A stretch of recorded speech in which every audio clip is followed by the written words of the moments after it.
Finally বন্ধুসকল আজি দিনটোতে গোটৰ মহিলাসকলৰ কাৰণে অসম চৰকাৰ ফালৰ পৰা মহিলা উদ্যমিতা আঁচনিৰ ওপৰত এটা ভাল খবৰ আৰু এটা বেয়া খবৰ বৰ্তমান আহি পৰিছে। তো বন্ধুসকল প্ৰথম আপোনালোকক মই ভাল খবৰটো জনাই আছোঁ। বৰ্তমান যোনটো নেকি ভাল খবৰ আহি পৰিছে মহিলা উদ্যমিতা আঁচনিৰ ওপৰত। তো বন্ধুসকল আপোনালোক যিসকল গোটৰ মহিলাই আপোনালোকে এইবাৰ মহিলা উদ্যমিতা আঁচনি 10,000 টকাটো লাভ কৰিলে। তো বন্ধুসকল আপোনালোকে এতিয়া সেইসকল মহিলাই আপোনালোকে অতি সোনকালে আপোনালোকে এতিয়া 25,000 টকা লাভ কৰিব। তো বৰ্তমান যোনটো নেকি মুখ্যমন্ত্ৰী ডাঙৰীয়াই ঘোষণা কৰিছে। তো বন্ধুসকল আপোনালোকে 2026 চনৰ আপোনালোকে ফেব্ৰুৱাৰী মাহত তো বন্ধুসকল সেইসকল মহিলাক 25,000কৈ টকা দিয়া হ'ব। কিন্তু সকলো মহিলাই আপোনালোকে এই টকা লাভ নকৰিব।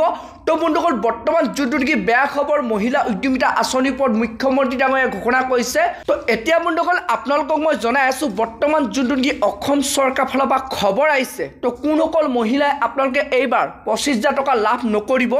তো বন্ধুসকল যিসকল মহিলাই আপোনালোক যিসকলক 10,000 টকাকৈ দিয়া হৈছিলে।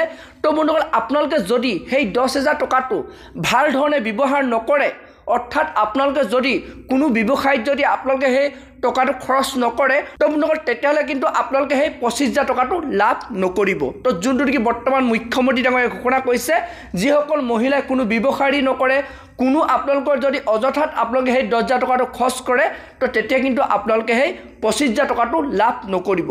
তো সেইটো কাৰণে বন্ধুসকল আপোনালোকক জানুৱাৰী মাহত প্ৰতি গাঁৱে গাঁৱে আপোনালোক চৰকাৰ ফালৰ পৰা ভিজিট পঠিওৱা হ'ব। তো বন্ধুসকল আপোনালোকে ভিজিটে গৈ আপোনালোকে চেক কৰিব যে আপুনি সেই টকাটো কেনেধৰণে খৰচ কৰিছে, কি ব্যৱসায়ত আপোনালোকে খৰচ কৰিছে। যদি আপোনালোকে ভাল কিবা ব্যৱসায়ত আপোনালোকে খৰচ কৰিছে, তো তেতিয়াহ'লে বন্ধুসকল আপোনালোকে যোনটো নেকি বৰ্তমান অসম চৰকাৰ ফালৰ পৰা বিগ আপডেট আহি পৰিছে মহিলা উদ্যমিতা আঁচনিৰ ওপৰত। তো বন্ধুসকল আপোনালোকে 2026 চনৰ ফেব্ৰুৱাৰী মাহত তো সকলো মহিলাই আপোনালোকে সেই 25,000কৈ টকা আপোনালোকে লাভ কৰিব। কিন্তু বন্ধুসকল আপোনালোকে সেই 10,000 টকাটো ভাল ধৰণে খৰচ কৰিব লাগিব, অৰ্থাৎ আপোনালোকে ভাল ধৰণে আপোনালোকে ব্যৱসায়ত আপোনালোকে লগাব লাগিব। তো বন্ধুসকল এইটোৱে বৰ্তমান মহিলা উদ্যমিতা আঁচনিৰ ওপৰত অসম চৰকাৰ ফালৰ পৰা বিগ আপডেট জৰুৰী ঘোষণা কৰা হৈছে।